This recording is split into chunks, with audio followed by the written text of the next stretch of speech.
ఇది గోలగమూడిలోని గవర్నమెంట్ ఆశ్రమ girls tribal girls high స్కూల్లో చేయడానికి మొట్టమొదటి వెళ్ళినప్పుడు అక్కడ ఉన్నటువంటి హెడ్ మిస్ట్రెస్ చాలా రిసీవ్ చేసుకున్నారు. అక్కడ ఉన్న physics teacher, maths teacher, social teacher all staff మెంబర్స్ని ఎంకరేజ్ చేశారు. మొట్టమొదటి వెళ్ళి 10th 9th ఉన్నటువంటి కొంతమంది స్టూడెంట్స్ని, గర్ల్స్ స్టూడెంట్స్ని సెలెక్ట్ చేసుకున్నాం. ఒక 30 మెంబర్స్ని సెలెక్ట్ చేసుకున్నాం. ఈ 30 మెంబర్స్ని సెలెక్ట్ చేసుకున్న తర్వాత వీళ్ళకి మనం ఏం చేస్తామని ఒక ఎక్స్ప్లెనేషన్ ఇవ్వడం జరిగింది. బేసిక్ జామెట్రీ సంబంధించిన ఒక 6 జెరాక్సెస్ ఇచ్చి వాటిని ఎక్స్ప్లెయిన్ చేసి తర్వాత వాళ్ళని ముగ్గురు కలిపి ఒక్కొక్క టీమ్గా తయారు చేయడం జరిగింది. అంటే 10 టీములు అనమాట. దాదాపుగా 10 టీములు ఒక్కొక్కరు వచ్చేసి ఒక్కొక్క స్పియర్ని కన్స్ట్రక్ట్ చేయాలి, ఇది ఒక్కొక్క మూడ్ని కన్స్ట్రక్ట్ చేయాలి. ఇచ్చిన తర్వాత ఒక్కొక్కరికి 6 కార్డ్బోర్డ్స్ మెటీరియల్ అంతా చేసేస్తాం. అదే వాళ్ళు ఇంకా స్టార్ట్ చేశారు. ఫస్ట్ ఏం చేశారంటే 20 ఇంచి ఒక రెక్టాంగిల్ కార్డ్బోర్డ్ని కట్ చేసి దాని సెంటర్ పాయింట్ టార్గెట్ చేసి ఒక 7 ఇంచి రేడియస్తో ఒక సర్కిల్ గీశారనమాట. చాలా హ్యాపీగా గీశారు దాన్ని. ఆ సర్కిల్ గీసి అప్పుడు అడిగామండి నేను, ఈ ఇందులో రేడియస్ ఇది, డయామీటర్ ఇది అన్నప్పుడు వాళ్ళు కొంతమంది ఒకరిద్దరు అవగాహన ఉండేవాళ్ళు లేకపోలేదు, ఉన్నారు. బట్ ఆ 30 మంది పిల్లల్ని నేను ఇంటరాక్ట్ అవుతూ ఉంటే ఫేవర్ డేస్లో వాళ్ళు ఎప్పుడైతే నేను రిపిటేషన్ ఇస్తున్నానో అది ఎంజాయ్ అనమాట. రిపిటేషన్ వాళ్ళు ఎంజాయ్ చేస్తున్నారు. ఏం ఎంజాయ్ చేస్తున్నారు, మాకు అర్థమవుతుంది అని వాళ్ళ టీచర్ ఆల్రెడీ కొంత చెప్పున్నారు. ఈ ప్రాక్టికల్గా చేసేటప్పుడు మాకు చాలా అర్థమవుతుంది. డయామీటర్ ఏది, రేడియస్ ఏది, సెక్టార్ ఏది, ఆర్క్ ఏది, సెమీ ఆర్క్ ఏది, మేజర్ ఆర్క్ ఏది. మనకి డయామీటర్ తెలిస్తే సర్కంఫరెన్స్ ఎలా కనుక్కోవాలి, సర్కంఫరెన్స్ తెలిస్తే డయామీటర్ ఎలా కనుక్కోవాలి, సర్ఫేస్ వాల్యూ ఎలా కనుక్కోవాలి, ఇలాగ చాలా విషయాల్ని డిస్కస్ చేయడం జరిగిందనమాట. వాళ్ళు హ్యాపీగా కట్ చేస్తూ ఒకవైపు ఒక టీం వర్క్గా కొలాబరేటివ్గా చాలా వండర్ అనిపించింది. తర్వాత కట్ చేసిన తర్వాత మా 20 ఇంచి డయామీటర్తో అంటే 10 ఇంచ్ డయామీటర్తో ఒక పెద్ద సర్కిల్ గీసి ఈ గ్లోర్ లీవ్స్ని ప్రిపేర్ చేసిన గోర్ లీవ్స్ని వాళ్ళకి ఇస్తే మళ్ళీ ఆ గోర్స్ లీవ్స్కి సంబంధించిన ఒక 10 ఇంచి రేడియస్ కలిగిన ఒక సర్కిల్లో గీసి అవన్నీ కట్ చేశారు అనమాట. కట్ చేసి తర్వాత ఏం చేశారు, ఈ 20 ఇంచ్ డయామీటర్ కలిగిన గోర్ షీట్ ప్లస్ లేయర్స్గా ఫామ్ చేయడం కోసం ఒక 30 అంటే 12 24 12 గోర్స్ అనమాట. 12 గోర్స్ అవి 12 గోర్స్ని మనం బెండ్ చేస్తే హిమిస్ఫియర్ అవుతుంది అనమాట. దానికి లేయర్స్గా ఫామ్ చేసి ఫిట్గా తయారు చేయడం కోసం 4 లేయర్స్ అనుకున్నాం.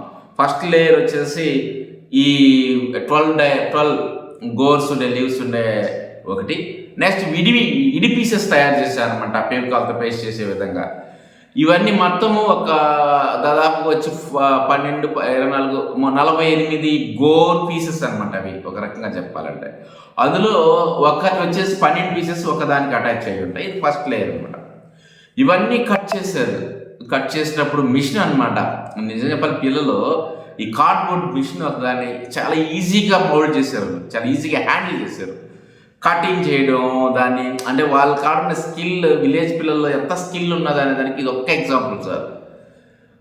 వాళ్ళు చాలా అది డైరెక్ట్గా కార్డ్బోర్డ్ కటింగ్ మిషన్ అనమాట. అది దాన్ని పెట్టి కరెక్ట్గా నీట్గా కట్ చేయడం, డ్రా చేసేవాళ్ళు డ్రా చేయడం, కట్ చేసేవాళ్ళు కట్ చేయడం, కంపాస్తో ఆ డ్రాయింగ్ స్కిల్స్ ఒక పక్క మ్యాన్ పవర్ ఒక పక్క క్రాఫ్ట్ స్కిల్ ఒక పక్క క్రాఫ్ట్ మ్యాన్ లాగా యాక్ట్ చేస్తూ ఫస్ట్ ఏం చేశారు. తర్వాత అయిన తర్వాత ఒక 14 ఇంచ్ అక్రాలిక్ డోమ్ డైని నేను తెప్పించాను అనమాట. ఆ డైలో ఫస్ట్ ఈ 12 గోర్స్ లీవ్స్ ఉన్నాయి కదా, దాని లోపల కూర్చోబెట్టాలంటే అది కార్డ్బోర్డు కొంచెం బెండ్ చేసి తిరిగిపోతుంది అనమాట. అది వాటర్ స్ప్రే చేసి అది చాలా స్మూత్గా అవుతుంది అనమాట. అప్పుడు దాంట్లో కూర్చోబెడతాం నీట్గా. అంటే ఆ డైలో కూర్చున్నప్పుడు అది స్పియర్ కరెక్ట్గా నీట్గా క్లియర్గా వస్తుంది అనమాట. అప్పుడు దాని మీద ఫెవికాల్ పూసి బ్రష్తో ఫెవికాల్ పూయడం. ఆ ఫెవికాల్ పూసిన తర్వాత ఈ గోర్స్ని కూడా వాటర్లో తడిపి మళ్ళీ ఇంకొక లేయర్ ఇస్తాం. తర్వాత ఫెవికాల్ పూసి మళ్ళీ ఇంకొక లేయర్ ఇస్తాం. మళ్ళీ ఫెవికాల్ ఇస్తే ఇలా 4 లేయర్స్ అవుతాయి మొత్తం.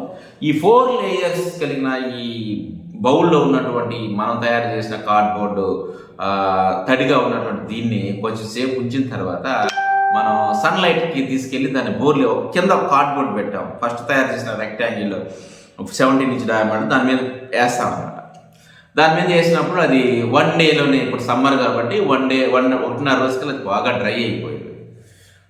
అలాంటి పీసులు 2 తయారు చేసి తర్వాత ఆ హిమిస్పియర్కి సంబంధించి మళ్ళీ నేను ఇచ్చానమాట. నేను స్పియర్కి సంబంధించిన జామెట్రీ ప్రాపర్టీస్ అన్ని మళ్ళీ వాళ్ళు చేస్తే ఎలా అనే వాళ్ళ స్పియర్కి సంబంధించినవి అన్నీ చేయడం జరిగింది. అలాగే వాళ్ళు తీసుకున్న కార్డ్బోర్డ్లో ఎంత వేస్టేజ్ అయ్యింది అనేది మనం క్యాలిక్యులేట్ చేయొచ్చు అనమాట. ఎంత హిమిస్పియర్, దాని వాల్యూము, దాని సర్ఫేస్ కానీ వాళ్ళు మ్యాథ్స్ టీచర్ చెప్పారనమాట. బాగా చెప్పారు మేడం గారు, వెరీ నైస్ అనమాట.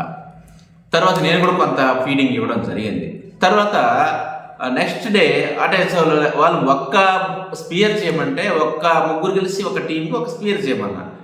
దాదాపుగా 10 చేయాల్సింది 17 చేశారనమాట వాళ్ళు.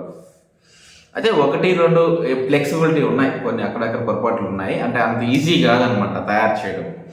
కన్స్ట్రక్షన్ అనేది అంటే it is not ordinary work అనమాట. వాళ్ళు అలా ప్రిపేర్ చేసిన తర్వాత నెక్స్ట్ డే మేము మళ్ళీ అవి 2 జాయింట్ చేయడం కోసం ఆ ఎంసీలు తెచ్చి మధ్యలో ఒక సెంటర్ ఏంటి, హిమిస్పియర్ సెంటర్ ఎక్కడ ఉంటుంది, స్పియర్కి సెంటర్ ఎక్కడ ఉంటుంది, దాని యొక్క దీన్ని ఎలా మనం హొరైజన్ కోఆర్డినేట్స్ అప్పుడు ఎలా అర్థం చేసుకోవాలి, లేదు మనం ఈ ఫిజిక్స్కి సంబంధించిన అనేక అంశాలు డిస్కస్ చేస్తాం అన్నమాట. కాన్సెప్ట్కి సంబంధించిన అనేక అంశాలు డిస్కస్ చేస్తూనే మాట్లాడుకుంటూనే 2 హిమిస్పియర్ని కనెక్ట్ చేసి మధ్యలో గ్యాప్లకి ఎంసీలు పెట్టి మళ్ళీ ఇంకొక హాఫ్ డే అది అలా ట్రై చేసిన తర్వాత నేను మూన్ గ్లోబుని సంబంధించిన గోల్స్ అనమాట, 24 గోల్స్ అనమాట. అవి నేను డిజైన్ చేశాను అనమాట. ఎల్ఆర్ఓసి ఇమేజ్ తీసుకొని నేను అది రెక్టాంగిల్గా ఉండేదాన్ని మనం గోల్స్ కన్వర్ట్ చేయడం టెక్నాలజీని బాగా యూజ్ చేసుకున్నాను, శ్రమ పడ్డాను, ఆ టెక్స్ట్ అంతా టైప్ చేసుకున్నాను. పిల్లల చేత కూడా చేయించినాయి, ఎప్పుడో చేయించినాయి అనమాట అవన్నీ. అవి నేను మళ్ళీ ప్రింట్అవుట్ ఇచ్చి ఆ టెక్స్ట్ అన్నీ చూసుకొని మళ్ళీ ఆ ప్రింటింగ్ తీసి ఒక్కొక్క మ్యాప్ను వాళ్ళ చేత కట్ చేపించి మొత్తం మ్యాప్ని అతికిచ్చేసామన్నమాట. అతికిచ్చిన తర్వాత స్పియర్ ఎప్పుడైతే ఆ బాల్స్ రెడీ వాళ్ళ మొఖాలు వెలిగిపోయాయి, ఆ సమ్మర్లో చాలా ఎండ అనమాట, వాళ్ళ మొఖాలు వెలిగిపోయాయి. అట్లాగే ఆ టీచర్స్ మొఖాలు కూడా వెలిగిపోయాయి అనమాట. అండ్ ఫస్ట్ ప్లెయిన్ కార్డ్బోర్డ్ నుంచి వాళ్ళు ప్రయాణం చేశారనమాట 5 days. ఒక పక్క థియరీ, ఒక పక్క ప్రాక్టికల్, ఇలా జర్నీ చేస్తూ లాస్ట్కి గ్లోబ్ ప్రిపేర్ అయింది. లాస్ట్ దానికి ఈ ప్రాక్సీ అనే సొల్యూషన్ అప్లై చేయాలి.